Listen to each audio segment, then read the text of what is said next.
Эдгээр бусад мэдээллийн үндэсний мэдээ үзэгч танд хүргэх болно. Прокуратурын аднаас бэлтгэсэн мэдээлэлээр хэлүүлээ.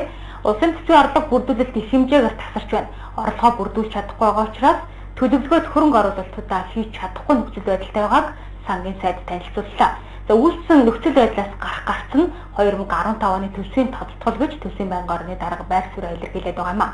За эх оныхоо төсвийн тодтголыг зөв хийхгүй бол 2015 оны 3 болон 4-р сард орлого бүрдүүлэлтийн асар том нөх бий болох хэрэгтэй байгааг нууцсангүй. Үүнээс үүдэж төлөвлөгөөд хөрөнгө оруулалтын хэмжээ 420 тэрбум төгрөгөөр дутагдж санхүүжилтээ хийж чадахгүй гар хосон сууна. Орлого нь бүрдэхгүй байгаа ч хөрөнгө оруулалтаа гүйцэтгэлээрээ хангана гэд итгэлтэй сангийн ам ажиллаж байгааг хэлж байна. Байдал бол жоохон хүндхэн байна. Маш олон санхүүжих зардлуудаар араасаа хүлээсэн байна. Хөрөнгө оруулалтын гүйцэтгэлд маань өнөөдрийн байдлаар 63% явж байгаа. Нийтдээ бол оны 12 сарын үлдсэн 10 хэдэн хоногийн дотор бол бид 600 гаруй тэрбум төгрөгийн санхүүжилтийг зайлшгүй хийх шаардлага сангийн яамны өмнө тулгарсан байна. 2014 оны эдийн засгийн хүндрэл эх онд дамжирна. За тиймээс 2015 оны төсвийн тодтгол Монгол улсын орлого зарлагын зүрэг багасгах ганц найдвар болоод байгааг сангийн сайд учирлаж байна. Төсвийн байнгын хорооны зүгээс ч эх оны 3-4-р саруудыг дараах байдлаар тодорхойлж байна. 4 сарын үед бол төсвийн орлогын байдал маш хүнд бол. Тэр үед бол санхүүжилт их хүнд бол. Тэрнээс урьдчилан сэргийсэн тодтголыг бид хийх ёстой шүү.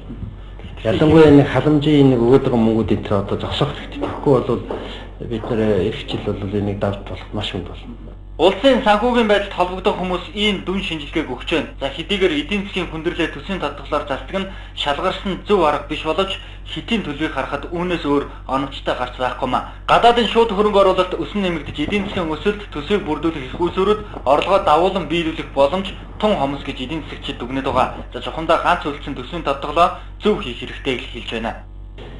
Хэн нэм гэдгийг чинь бас ч одоо юу популист талаас нь хандж болохгүй л судалгаатай байж энэ асуудлыг бол хийх ёстой.